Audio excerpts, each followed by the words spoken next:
The main aim for today's event is to show that breaking barriers to inclusion with persons with disabilities does not have to come from prescriptive approach such as awareness workshop teaching you the know-how A, B and C, not to do with a person with disability, but it can really come from just direct interaction with persons with disabilities themselves.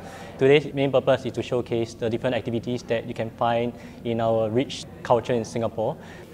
More people can initiate activities that can involve people with special needs. There should be an avenue for people to have a safe place to run, and they can run freely despite they have different kind of disability. I thought I can only do swim for the sport, but now I discover I can do basketball, or I just get to know there's wheelchair tennis and more.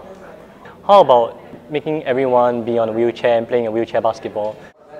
They need to have more information about persons with disability and disability issues involved in our curriculum, such as the civil and moral education, so that we can teach the younger generation more about disability, and they will be more empathetic towards persons with disability.